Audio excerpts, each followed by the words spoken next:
Hey guys, Coach Miles here on behalf of Coach Gary and Coach Bill to introduce you to the first formation we'll be using this season.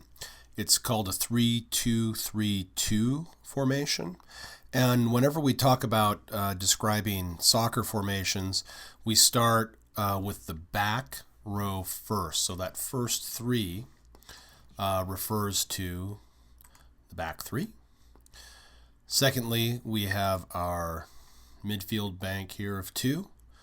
We have our next midfield bank of 3. And up top we have our bank of 2. So that's why we call it a 3-2-3-2 formation. The goalkeeper, of course, is not included in this numbering system. There's always assumed to be one and only one goalkeeper. Them's the rules. So very quickly, we have to go position by position, a left back, a center back, and a right back in our back three, 2 central midfielders in our next 2. In our forward midfield 3, we have a left winger, an attacking midfielder, and a right winger. And up top, we have a second striker and a center forward. One thing we'd like you to think about as you study this formation are these really, nice, simple passing triangles that start to form as you study the formation a little bit. And I would say these give you your real basic foundation as to what to look for, both when you have the ball and when you're looking to make passing options for your teammates by your movement off the ball. And here's what we mean by that. So for example, if the attacking midfielder has the ball, all of these players that he's connected to in this little diagram need to be working to give him passing options. Now, as we're saying, it's not necessarily in these exact positions, of course. You're going to be running all over the place and interchanging with each other and overlapping and doing all kinds of interesting things.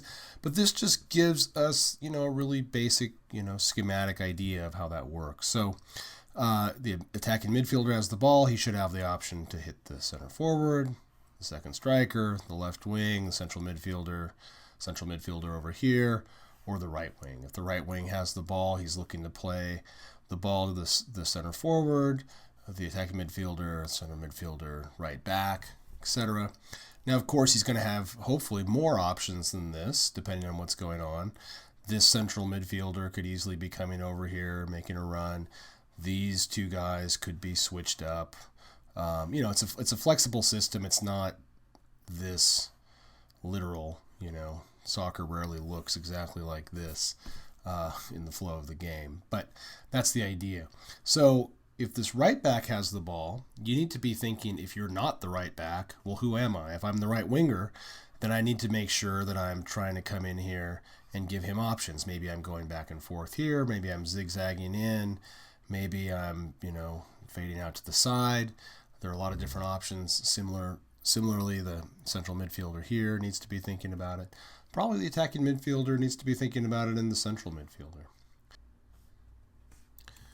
So just one last thing we'd like to point out is just how easy and quickly we can move this ball, switch fields, change it up across the pitch.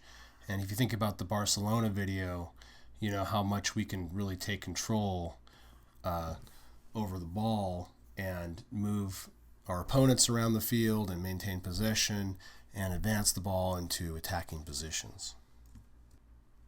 So that's a very general overview of the 3-2-3-2 formation. And just get familiar with it. Think about those basic connections, that web of connections between you and your teammates. Be thinking about what you need to be doing with the ball and when you don't have the ball. In the next videos, we can talk in more detail about the responsibilities of individual positions so you can know more of what's expected of you depending on where you're playing in this formation.